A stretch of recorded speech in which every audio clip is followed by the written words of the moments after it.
against colonialism. But according to the petition, the nickname, quote, glorifies the act of systemic oppression. History evidently not the strong suit over at GW. In March, filmmaker Amy Horowitz visited GW and spent 3 hours asking kids there whether the name of the school itself should change. Most said yes. Here's a selection. Do you think we should consider changing the name of the university? I think it's definitely worth having a discussion about it. Personally, I would change the name. I think that it should be changed. I think that recognition is super important, and I think that recognition for who he was as a person. Do you think it's time to change the name of this university?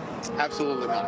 Absolutely not. Would you change the name if you could do it? Yeah. Sure. We've sort of retrospectively mythologized this concept of liberty and freedom. It's not to say that he wasn't an important man back then. It's just saying that in this day and age, it's not as important, I don't think. What's the first thing that comes to mind when I say George Washington?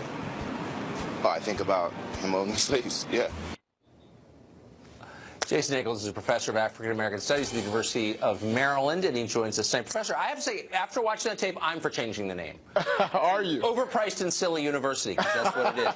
But I guess what I love about this story, the Colonials, is that the kids there are so dumb that they think the term is glorifying colonialism when, of course, it's glorifying the soldiers who fought against colonialism. But that distinction, that all-important distinction is lost on the geniuses at GW. Right, but don't you think you could see why that would be an issue? I mean, why not have a name like the Revolutionaries or the Independents or the 76ers or the Patriots? Something that actually seems to make more sense than the Colonials, and you're talking about people that fought against colonial, or even the Continentals. As we know, George Washington fought for the Continental Army. That's true, So but why what not? you're saying is the kids there are so dumb and so lazy and so high on the legalized weed here in D.C. that they can't be bothered to Wikipedia the term to learn what it means. Listen, and instead, they get all mad, angry college student. Kids are not, at GW are far from stupid. Well, I taught there for a semester, and I really liked the kids. It was a master's course. But you think they're stupid? That was 15 years ago. I didn't realize,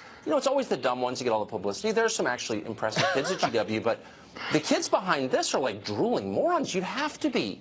You're against the name because you're against colonialism, but the colonials in the name were fighting colonialism? But the point is, do you think George Washington would want to be called colonial?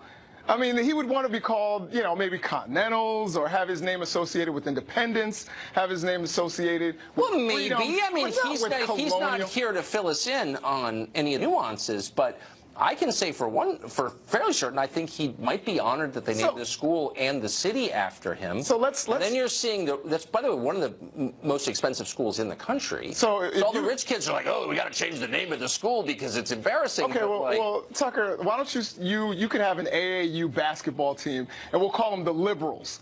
Because you fought against the liberals, so we'll just call them the liberals. It doesn't make sense. Well, it makes sense to this extent, and I'm no American history professor, but the colonial period refers to the time in which the Revolutionary War was fought, because this was, of course, a colony before it was a country. And so it's kind of a broad term that anybody who's even been awake in 6th grade would know about, except apparently the kids behind the petition. Well, so George Washington, again, he fought in the colonial army for the British at one point.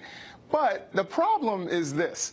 I think he would want to be attached to the period following colonialism, the period when he actually, after the Constitution, when we were free. What percentage of the kids who signed this petition, what percentage of the kids who signed this could name the century that the American Revolution took place? Oh, I think 100%. You think 100%? I think 100%. Okay. Would you be willing to bet cash money on that? I would. Because I bet you it's not over 40. I don't make Tucker Carlson money. I'm not, and I don't, you know what? I can't afford that kind of money. I'll give it 2 to 1.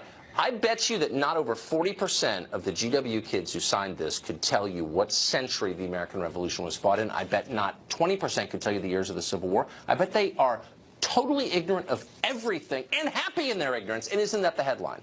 I disagree.